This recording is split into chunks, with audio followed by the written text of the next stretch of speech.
둘러싸고 한때 거대한 기독교 제국이 펼쳐져 있었다. 지금의 터키, 이스탄불에 그 수도가 자리 잡고 있었다. 바로 콘스탄티노플이다. 전 세계 재물의 3분의 2가 모였다고 전해진다.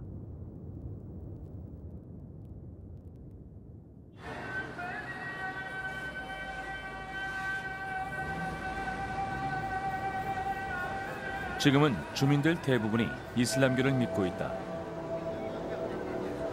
그리고 그 위대했던 시절도 사람들의 기억 속에서 사라져가고 있다. 하지만 역사는 그 이름을 기억할 것이다. 바로 비잔틴 제국이다. 그럼 그 화려했던 시절로 여행을 떠나보자.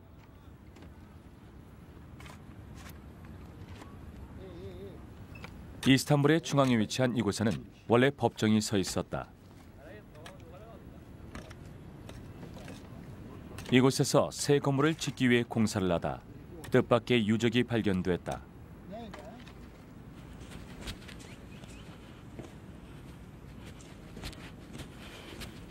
도대체 이곳 지하에서 무엇이 발굴되었던 것일까?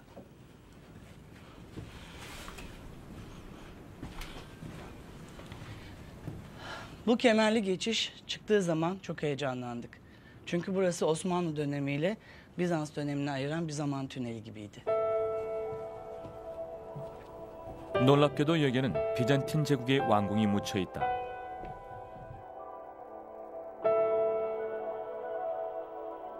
바닥 건너편에 모자이크가 보이는데 6세기에 제작된 것이다. 하지만 벽에 그려진 그림들은 9세기 작품들이다. Burası özel bir oda. Gördüğünüz gibi freskleri var. 9 ila 10. yüzyıla tarihliyoruz. Üzerindeki desenler bitkisel. Biz bunlara rozet adını veriyoruz. Altta da başka bir bant içinde değişik yapraklar var. Bu kadar süslü bir yer olduğuna göre herhalde özel bir oda olmalıydı. Belki de bir yatak odası.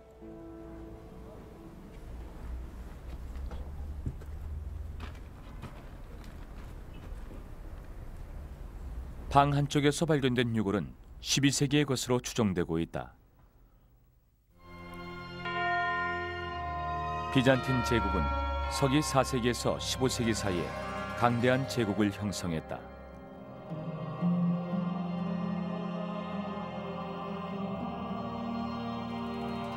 흥망성쇠를 거듭하면서도 1000년 이상 제국의 명맥을 유지했다는 사실이 놀랍기만 하다.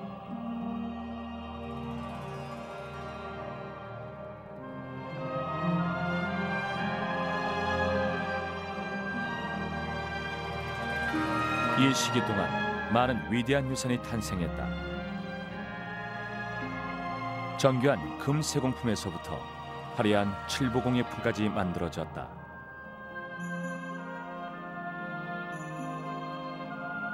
뛰어난 기술과 예술 기법들이 유럽 전역으로 전해졌고 여러 문화를 꽃피웠다.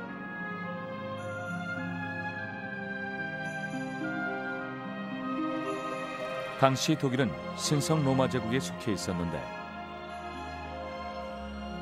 금색 장식의 비단이 비잔틴 제국을 통해 이곳까지 전해졌다.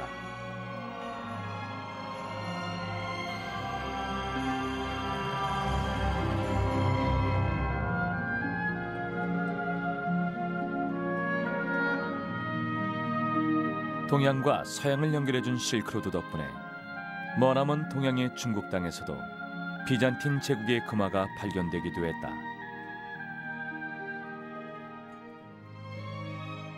이탈리아는 비잔틴 제국과 활발한 교육 활동을 벌였다.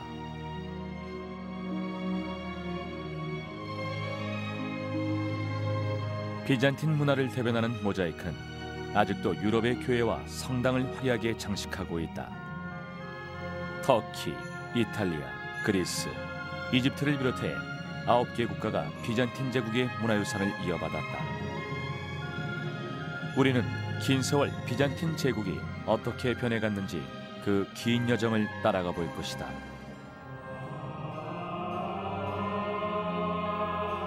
천년 이상 화려한 문명의 꽃을 피웠던 비잔틴 제국.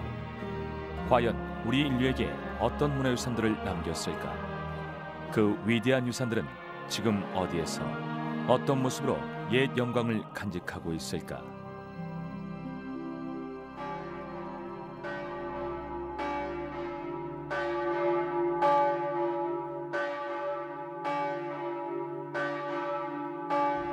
이탈리아 베네치아, 5세기 무렵 바다 위에 건설된 도시다.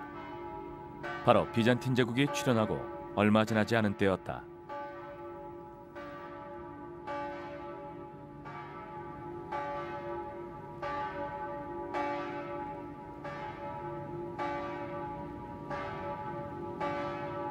그때 이후로 많은 수로가 건설되고 도시가 모습을 갖추기 시작했는데 당시 지어진 건축물들이 이렇게 그 자리를 지키고 있다.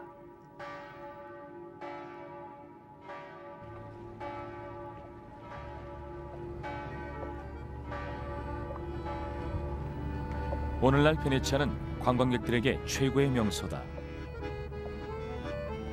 하지만 이 도시가 비잔틴 제국의 번영과 운명을 같이 했다는 사실을 아는 관광객들은 그렇게 많지 않다. 베네치아에 들어서면 수로를 따라 이탈리아를 대표하는 전형적인 양식의 건축물들이 눈에 들어온다. 하지만 조금 자세히 돌아보면 곳곳에 비잔틴 문화가 공존하는 현장을 목격할 수 있다. 먼저 수로를 따라 지어진 오래된 작업실 한 곳을 찾아봤다.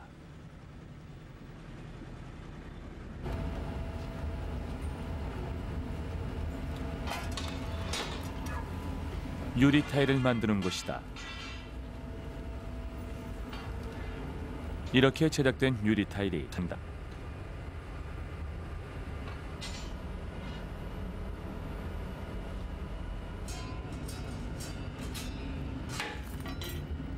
모자이크에 들어갈 재료를 완성하려면 녹인 유리를 얇은 판 위에 넓게 펼친 후 작은 조각으로 잘라줘야 한다.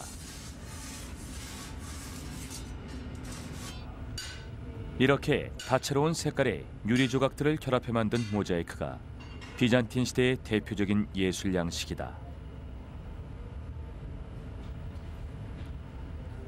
유리의 색깔은 재료의 양과 가열 온도에 따라 조금씩 변하기 때문에 완벽한 색채를 찾아내기 위해 수많은 시행착오를 거쳐야 했다.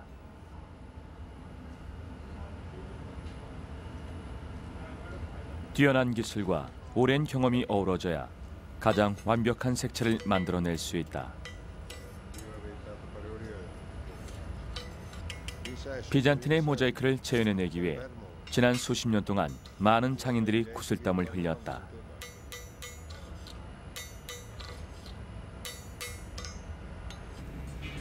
(6세기) 모자이크는 이런 색채 표준표를 사용했는데 25가지 색깔로 주로 파랑과 빨강색 계열이다.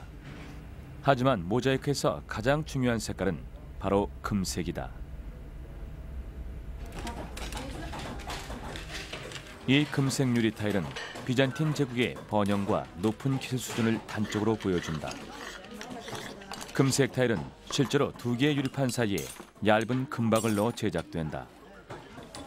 하지만 접착제를 전혀 사용하지 않기 때문에 아주 어려운 작업이다. 오랜 세월 동안 많은 금색 모자이크 작품들이 소실되었다. 다행히 최고의 작품들이 이곳 베네치아에 남아있다.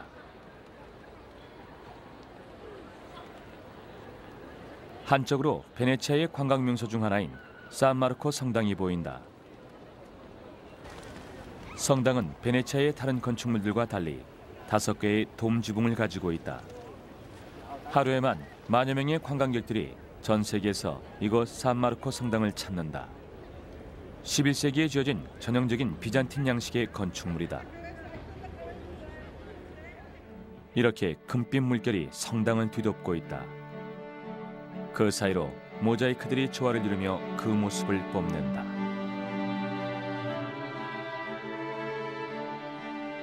산마르코 성당의 모자이크들은 비잔틴 제국에서 초대한 장인들에 의해 제작됐다고 한다.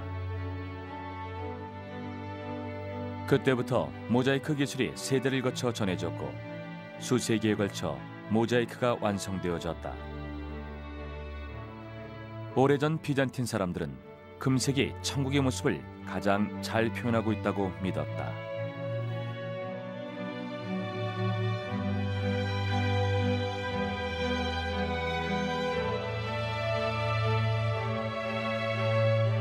성당 정중앙에 위치한 가장 큰 돔의 천장에는 그리스도가 승천하는 모습이 담겨 있는데 11세기에 그려진 것이다.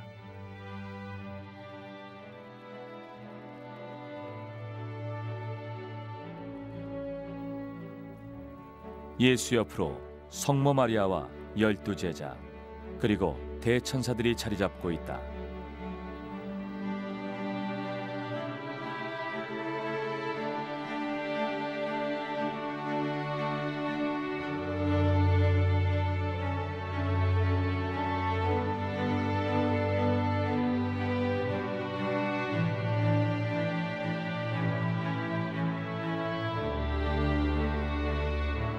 당시 모자이크는 성경 말씀을 신도들에게 전하는 수단이기도 했다.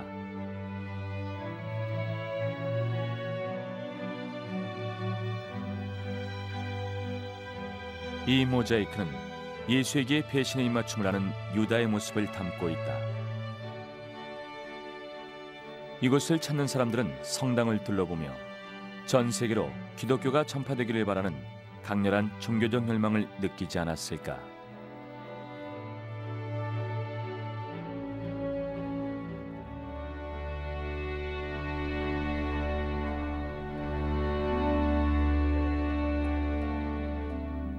산마르코 성당에는 모자이크 외에도 뛰어난 금세공 기술을 보여주는 예술품이 있는데 비잔틴 제국 최고의 보물 중 하나로 손꼽힌다.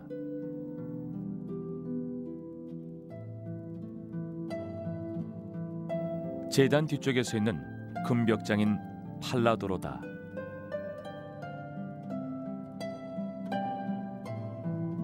팔라도로는 12세기에 제작됐는데 베네치아 총독의 지시에 따라 비잔틴 장인들이 직접 만들었다고 한다. 크기는 폭 3m로 오늘날까지도 그 아름다운 빛깔을 잃지 않고 있다.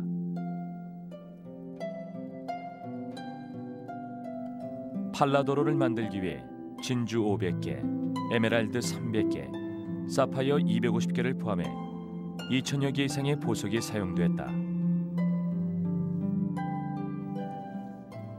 팔라도로도 기독교 세계를 표현하고 있다. 중앙에 예수가 있고 그 주위로 복음서를 남긴 마태, 마가, 누가, 요한이 자리 잡고 있다. 예수 아래쪽으로 성모 마리아와 함께 비잔틴 제국의 황제와 황후가 그려져 있다. 최후의 만찬을 보면 예수에게 배신자가 누구인지 묻는 요한의 모습도 보인다. 중앙에 음식을 집으려 하는 이가 바로 유다다. 성당에는 아기 예수를 안고 있는 성모 마리아 상이 있는데 개폐식 문 뒤에 자리 잡고 있다. 이런 모습의 성모 마리아도 비잔틴 문화의 전형적인 양식에 속하는데 니코포이아라고 불린다. 당시 승리를 기원하는 그림으로 인기가 높았다. 원래 아이콘이란 말은 그리스에서 유래했는데 비잔틴에서는 나무판에 그려진 종교화를 가리켰다. 베네치아는 6세기경에 비잔틴 제국의 지배하에 있었는데 그때만 해도 도시국가의 모습을 갖추지 못하고 있었다. 베네치아가 소국가로 발전하기 위해서는 활발한 해외 교육이 필요했고 성공적인 교육을 하려면 강력한 제국의 보호를 받아야 했다. È stata una presenza enorme perché Venezia è nata come entità bizantina, è cresciuta nei secoli, nei primi secoli, in legame stretto con Bisanzio e alla fine è rimasta bizantina molto più di quanto non si pensi, quando ancora ormai non ci si riconosceva più come bizantini, ma le radici restavano. Sono a casa loro a Costantinopoli, controllano Creta, hanno Creta, quindi c'è un intreccio molto forte.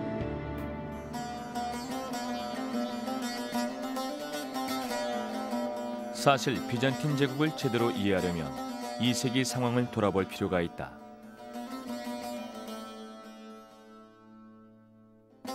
바야흐로 로마 제국이 그 세력을 유럽 전역으로 확장해가던 시기였다. 영국, 포르투갈, 북아프리카와 터키까지 로마 제국에 속했고 로마 제국은 엄청난 부를 축적하고 있었다.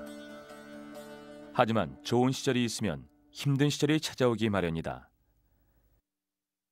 3세기로 접어들면서 로마 제국은 그 세력이 약해져 갔고 이민족의 잦은 침략에 시달려야 했다. 당시 로마 제국의 운명은 젊은 콘스탄티누스 왕제의 두 어깨에 달려 있었다. 경쟁자들을 물리치고 권력을 장악한 콘스탄티누스는 두 가지 대개혁을 단행한다. 우선 그때까지 탄압을 받고 있던 기독교를 국교로 인정하고 거대한 제국을 하나로 통합하고자 했다.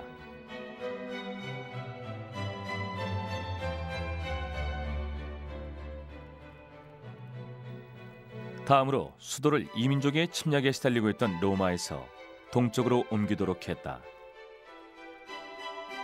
바로 지금 터키의 이스탄불로, 당시는 비잔튬이라 불리는 작은 항구 도시였다.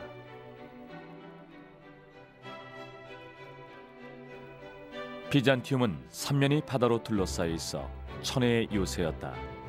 서기 330년 콘스탄티누스 왕자는 이곳을 수도로 정하고 그 이름을 콘스탄티누스의 도시, 즉 콘스탄티노플이라 불렀다.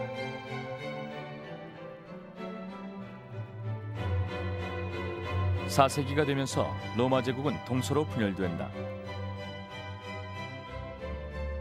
곧 서로마 제국은 몰락의 길을 걸었지만 동로마 제국은 계속해서 강력한 제국으로 그 명맥을 이어갔다. 뒤의 학자들은 동로마 제국을 수도의 원래 이름을 따서 비잔틴 제국이라고 불렀다.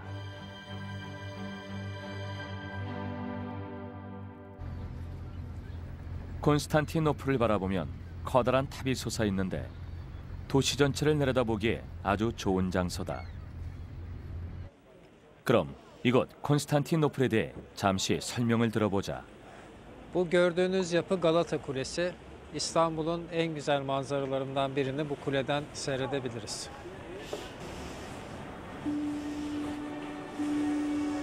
갈라타 타워는 원래 6세기경에 등대로 지어졌다. 높이 53m로 어느 지점에서건 도시 전체를 한눈에 내려다볼 수 있다. 콘스탄티누스와 그의 계승자들은 파리와 런던이 건설되기 훨씬 오래전에 이곳에 인구 40만의 도시를 건설했다. Bunun içinde en uygun yer olarak Roma'nın küçük bir kenti olan Bizantiyon kentini seçti. Bizantiyon şu gördüğümüz birinci tepe.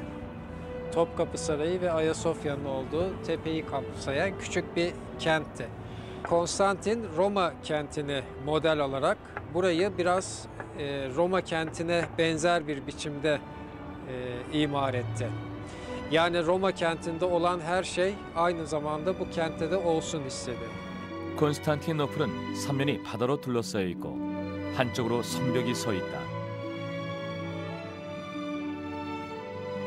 내륙으로 통하는 지대를 따라 성벽을 아주 굳건하게 세운 것이다. 난공불락으로 알려진 이 성벽은 아직까지도 남아있다.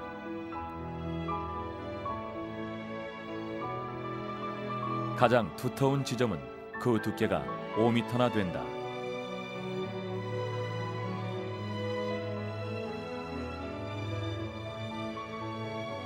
세 겹으로 이루어진 성벽 중에 도시에 가까운 쪽은 그 높이가 무려 12m에 달했다.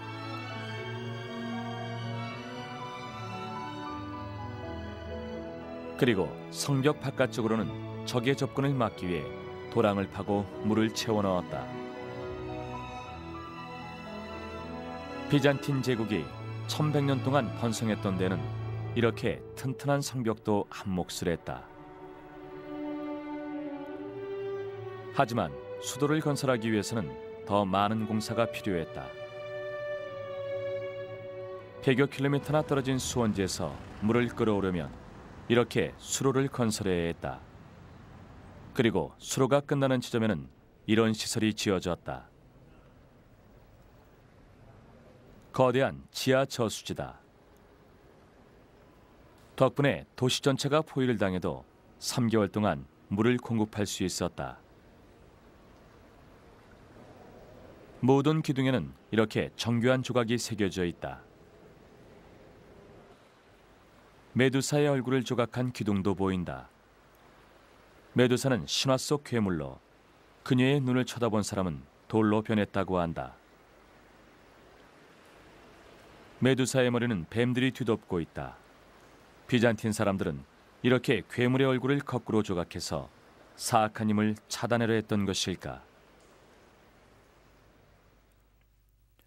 왕궁을 비롯해 대부분의 중요한 건축물들은 바다에 인접한 절벽 위에 지어졌는데 아쉽게도 전쟁으로 파괴돼 지금은 거의 남아있지 않다. 황제가 살던 거대한 왕궁 옆으로 히포드롬이 자리 잡고 있었는데 전차 경주가 열리던 곳이다. 히포드롬을 둘러보면 이집트에서 옮겨온 오벨리스크가 세워져 있는 것이 보인다. 당시 이곳 히포드롬은 무려 10만 명의 관중을 수용할 수 있었다고 한다. 지금은 히포드롬이 있던 자리에 공원이 들어서 있다.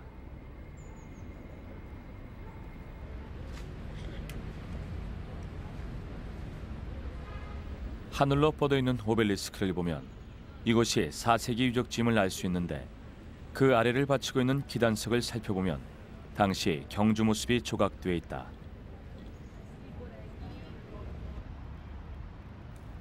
콘스탄티노플에서 비잔틴 제국의 영화를 단적으로 보여주는 건축물을 꼽으라면 많은 이들이 거대한 돔 지붕에 하기야 소피아를 선택할 것이다. 황제의 명으로 6세기에 건립될 때에는 성 소피아 성당으로 불리기도 했다.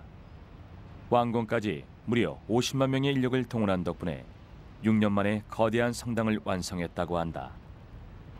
현존하는 비잔틴 제국 최고의 건축물 중 하나로 손꼽힌다. 베네치아 남쪽으로 아드리아 해를 따라 소도시 라벤나가 자리 잡고 있다. 이곳의 많은 성당들이 그 가치를 인정받아 세계문화유산에 등재돼 관광객들의 사랑을 받아왔다.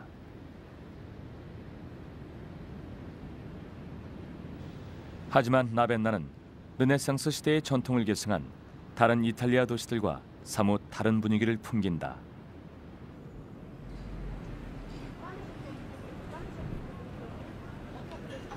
유스티니아누스 왕자가 통치하던 6세기 무렵 비잔틴 제국의 통치를 받았기 때문이다.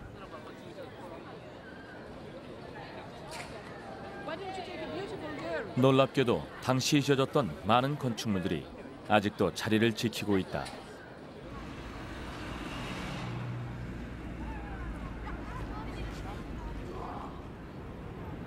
이곳 산타폴리나레 누오보 성당도 6세기에 지어졌는데 초기 비잔틴 건축의 걸작에 속한다. 성자들의 행렬 모습이 성당 내부의 벽면을 가득 채우고 있다.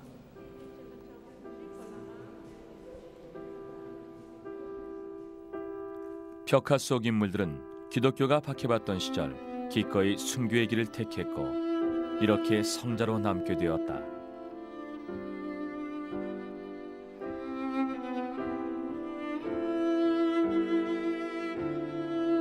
콘스탄티노플에서 파견된 장인들이 모자이크 작업을 직접 이끌었다. 사실 모자이크 작품은 가까이에서 보면 이상한 색깔의 유리 조각들이 아무렇게나 붙어 있는 것처럼 보인다.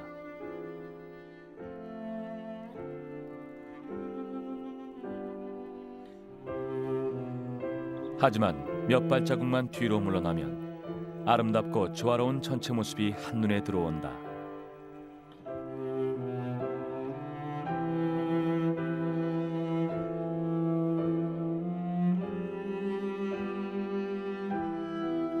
콘스탄티노플의 장인들은 이렇게 유럽의 다른 지역에서는 찾아보기 어려운 뛰어난 모자이크 제작술로 명성을 날렸다.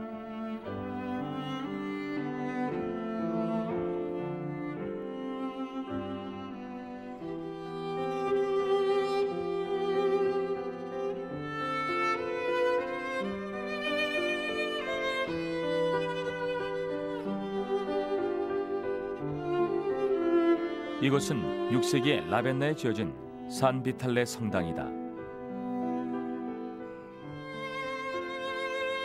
전체적으로 팔각형을 이루고 있다. 대표적인 비잔틴 양식의 건축물로 문화적으로 뿐만 아니라 건축사에서도 아주 중요한 걸작으로 손꼽힌다. 이곳 성자의 방은 사방에서 들어오는 빛으로 인해 엄숙한 분위기를 자아낸다.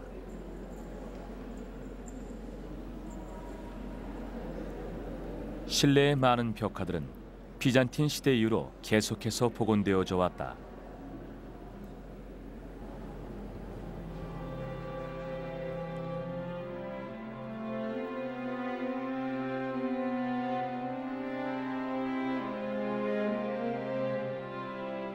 하지만 6세기에 제작된 모자이크들은 아직 그대로 남아있는데 가장 채광이 잘 되는 제단 주위에 자리 잡고 있다.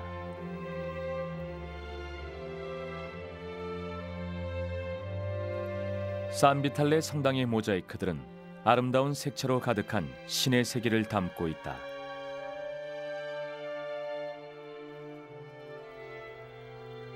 천장 중앙에는 예수의 상징인 양이 그려져 있다.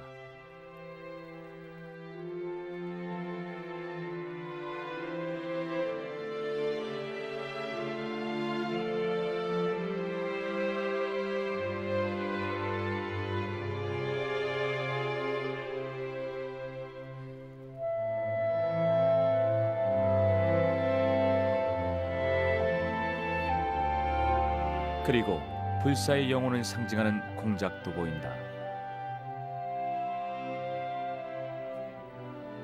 예수 옆으로 보이는 돌고래들은 구원을 상징한다고 한다.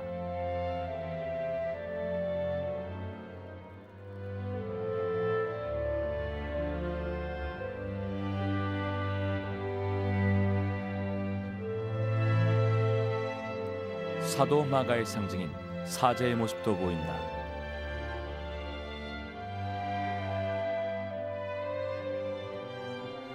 아래쪽 벽에는 아브라함이 등장하는 두 개의 그림이 담겨 있다.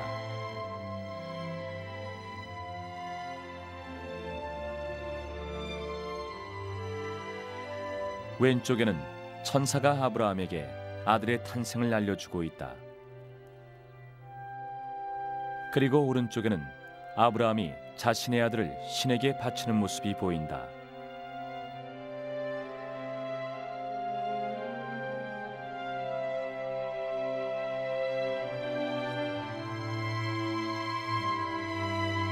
금색이 모자이크에 사용되기 시작한 것도 바로 이쯤이었다.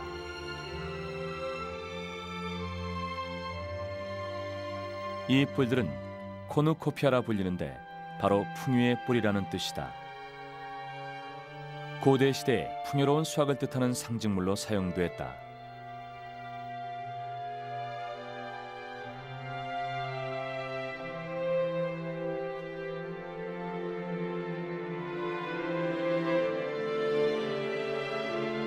예수가 천사의 인도를 받아 성 비탈레에게 순교를 경배하는 왕관을 하사하는 모습도 그려져 있다.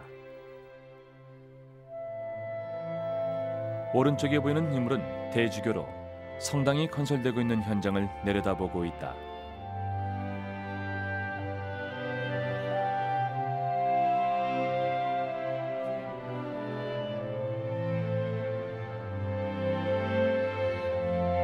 대부분의 모자이크가 유리로 제작되었지만 조개 껍질을 사용한 작품들도 있었다.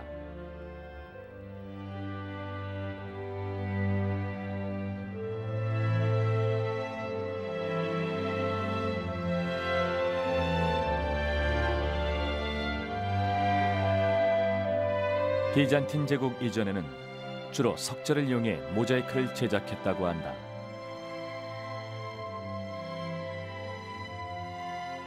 하지만 비잔틴의 장인들이 다채로운 색채로 밝은 빛을 내는 모자이크를 창조해냈다.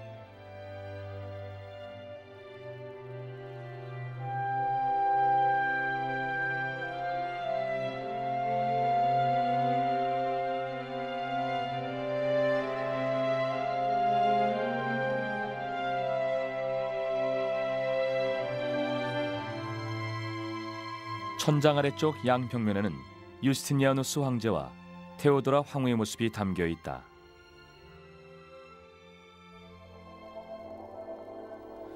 서기 6세기에 비잔틴을 통치했던 유스티니아누스가 망토를 걸치고 있는데 신의 땅으로 가는 동안 황제들만이 망토를 걸치도록 허락받았다고 한다.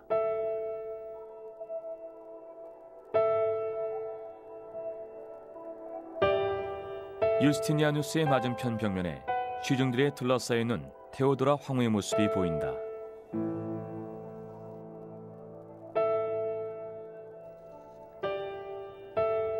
테오도라는 비천한 신분의 무용수였지만 유스티니아누스의 마음을 사로잡아 황후의 자리에 올랐다고 한다.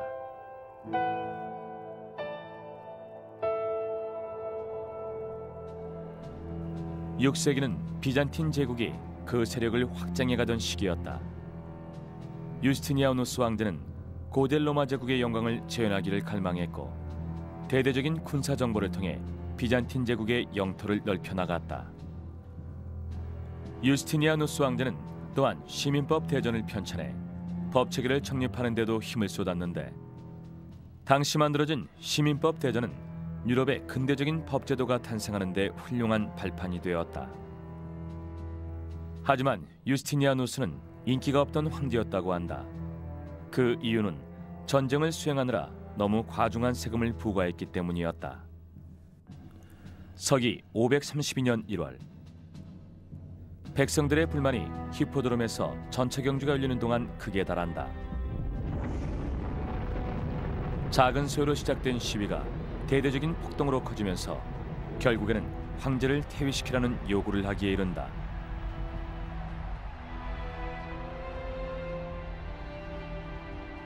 유스티니아누스는 원래 폭동을 피해 도피하려 했다. 하지만 테오도라 황후가 당당히 맞서라고 충고하며 그의 앞을 가로막았다고 한다. 도망쳐야 할 때가 아니에요. 황제는 등을 보여서는 안 됩니다. 저도 황후로서 무시받고 싶지 않아요.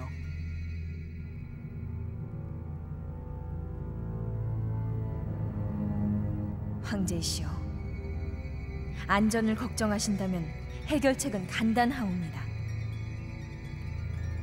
우리에겐 엄청난 돈과 배가 있어요.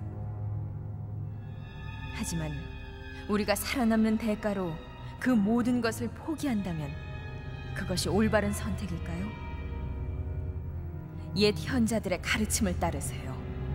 죽은 자의 옷이 황제의 옷보다 더 아름다울 수는 없다고 했어요. 황후의 말이 유스티니아누스의 마음을 바꿔놓았고 황제는 곧바로 군대를 파견해 폭동을 진압했다. 전하는 바에 따르면 무력 진압으로 3만 명의 사상자가 발생했다고 한다. 고대 로마에서는 시민들이 큰 힘을 가지고 있었기 때문에 황제가 시민들에게 무력을 사용하는 것은 흔하지 않은 상황이었다. 하지만 유스티니아누스는 무력으로 폭동을 진압한 덕분에 황제로서 절대적인 권력을 가지게 되었다. 유스티니아누스 왕제는 당시 폭동으로 불에 탄 교회를 복구해 웅장한 하기야 소피아를 세우도록 했다. 바로 성 소피아 성당이다. 유스티니아누스는 하기야 소피아를 통해 세계의 기독교를 대변하고 있는 유일한 인물인 황제의 권력을 드러내고자 했다. 이렇게 해서 비잔틴 제국은 새로운 시대를 맞게 된다.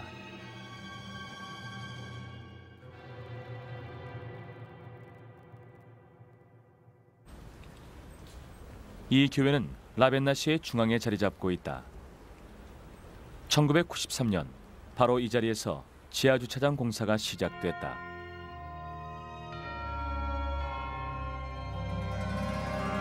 바로 그때 비잔틴 시대의 주거주의적이 모습을 드러냈다. 대략 800평방미터에 걸쳐 분포했다.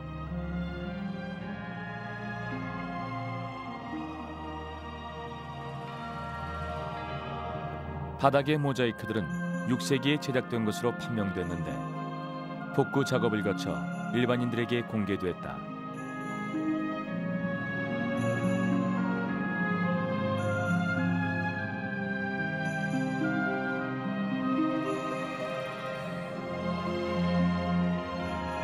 꽤 복잡한 문양처럼 보이지만 사각형과 원 같은 간단한 도형을 사용해서 만들어졌다.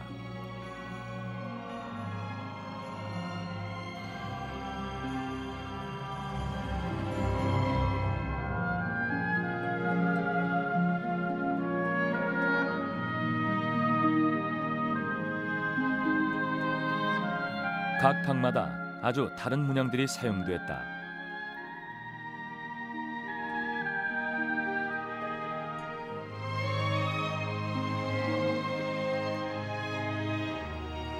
가장 큰 방에는 손을 잡고 춤을 추고 있는 신들의 그림이 있는데 사계절을 표현한 것이다. 입구에서 가까운 이 방은 하객들을 위한 방으로 추정된다. 10세기가 끝날 무렵 동쪽에서는 이슬람 제국이, 서부 유럽에서는 신성 로마 제국이 세력을 넓혀가고 있었다. 바야흐로 비잔틴 제국도 지난날의 영화를 계속 누리려면 이들 제국과의 경쟁에서 살아남아야 했다. 독일 밤베르크에 신성 로마 제국의 성당이 있다.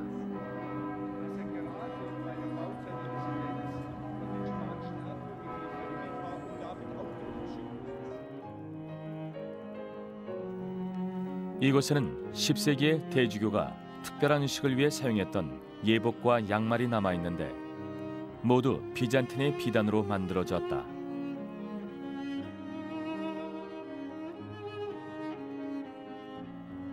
최고급 비단으로 만든 금색 양말을 포함해 이런 예복은 최고의 권력을 보여주는 상징물이었다.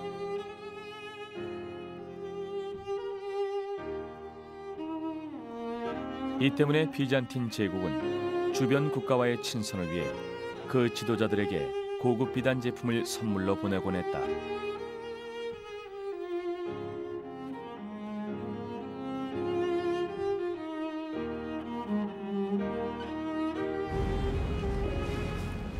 비잔틴 제국이 최고의 번영을 누릴 무렵 베네치아도 한창 성장하고 있었다. 상업이 발달하고 은행들이 리알토 다리를 사이에 두고 거리를 메웠다.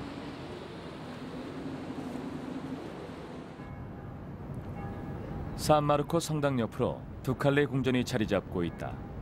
한때 베네치아 정치의 중심지였다. 과거 베네치아는 공화국으로 귀족들이 나라를 대표하는 총독을 직접 선출했다. 당시 베네치아는 상업의 성장과 체계적인 군대를 기반으로 비잔틴 제국의 듬직한 일원으로 활약했다.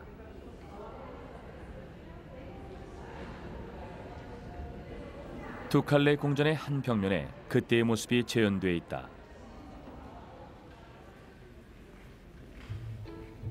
베네치아의 병사들이 바다에서 이슬람 군대와 전투를 벌이는 모습이다.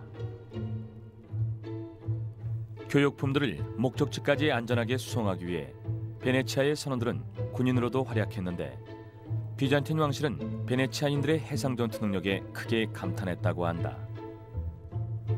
덕분에 베네치아 선원들은 아드리아해를 항해하는 비잔틴 제국의 배를 보호해 주었고 그 대가로 세금 면제와 같은 특권을 누릴 수 있었다. 비잔틴 황실의 지원 속에 베네치아는 교역망을 더욱 확대했고 아드리아해의 수많은 항구들을 관할할 수 있었다. 이렇게 비잔틴 제국이 번영하는 동안 베네치아는 이탈리아 최대의 해양 국가로 성장한다. 하지만 13세기에 벌어진 한 사건이 베네치아와 비잔틴 제국의 관계를 완전히 뒤바꿔 놓았다.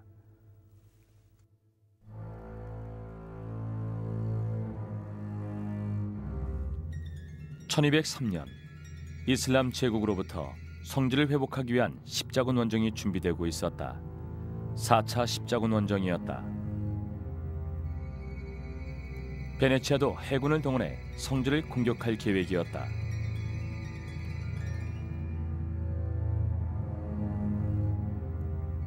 그런데 비잔틴 황실에서 온 한 남자가 특별한 요구를 했다.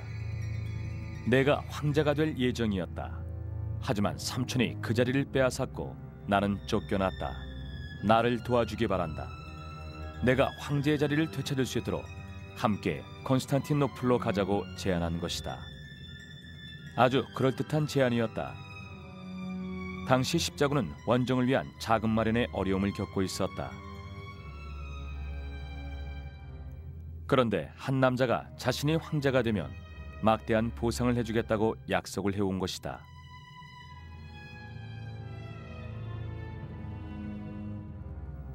이렇게 해서 베네치아의 십자군이 콘스탄티노플로 진군했다.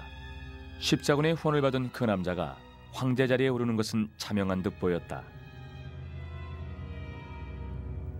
하지만 누구도 예상치 못한 상황이 벌어진다. 십자군이 약속했던 보상을 받기도 전에 그 남자가 암살당한 것이다.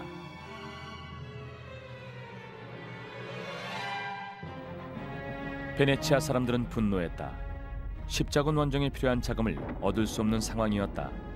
결국 십자군은 암살자 처벌이라는 명분을 내세워 콘스탄티노플을 공격했다. 그때가 1204년 4월이었다.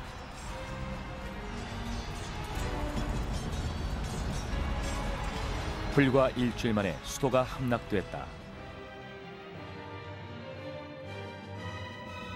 십자군 병사들이 3일 동안 도시를 약탈했다. 당시의 전통이었다.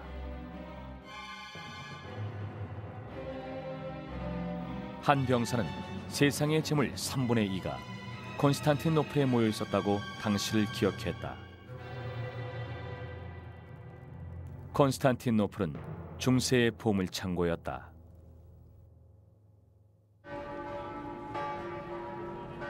오늘날 베네치아에 남아있는 비잔틴 보물의 많은 양이 당시 이곳으로 옮겨졌다.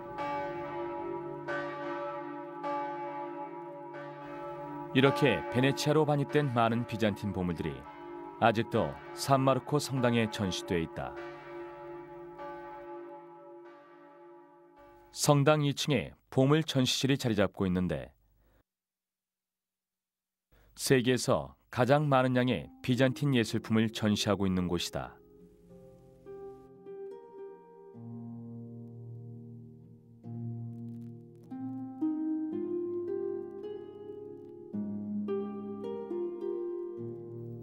만호석 성배. 성배는 성찬식에 사용되는데 예수의 피를 상징하는 포도주를 담는다. 당시 탁한 빛을 내는 젓갈색의 만호석은 예수의 피를 의미했다.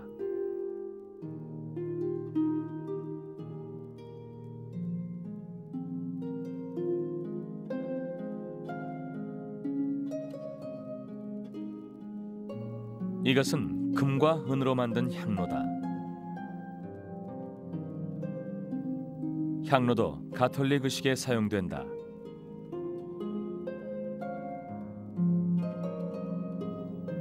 표면의 섬세한 조각들은 금속판을 두드려서 만든 것이다.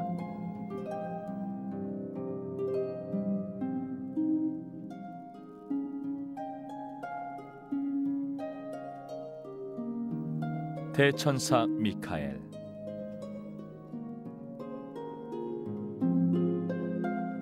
자세히 살펴보면 작품을 완성하기 위해 밀리미터 단위까지 다룰 수 있는 정밀한 세공술이 필요했다는 것을 알 수 있다.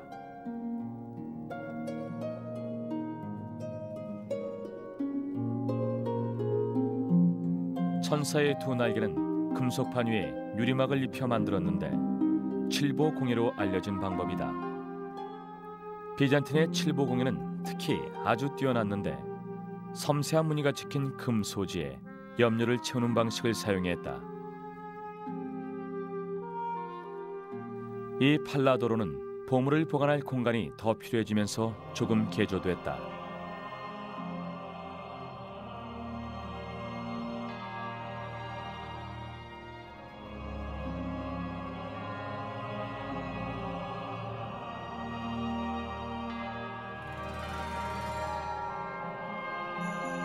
특히 휘장의 아랫부분을 많이 바꾸었다고 한다.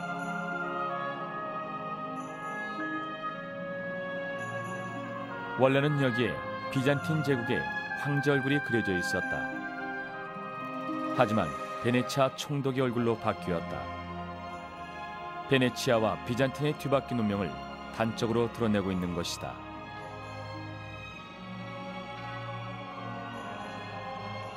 당시 베네치아로 가져온 보물 중에는 아주 귀중한 5세기의 문서도 있었다. 하지만 화저로 문서가 소실되면서 지금은 일부만이 남아있다. 그런데 문서에 담겨있던 그림을 표현한 것으로 추정되는 모자이크가 있다.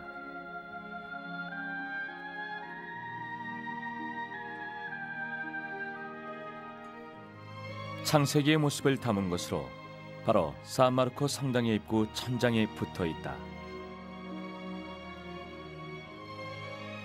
하늘과 땅이 창조되기까지의 과정이 시계 반대 방향으로 표현되어 있다. 신께서 아담과 이브를 이 땅에 보내는 모습도 보인다. 이 그림을 문서에 남아있는 부분과 대조해 보면 서로 같다는 것을 알 수 있다.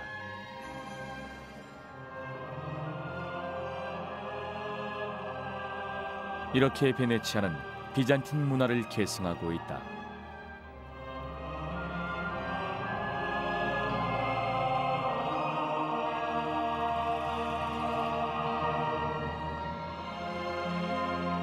이 네 마리 말은 원래 콘스탄티노플의 히포드롬을 장식했다고 한다. 하지만 지금은 산마르코 성당에 조용히 서 있다. 동상의 역동적인 모습만이 비잔틴 제국의 화려했던 시절을 묵묵히 드러내고 있다.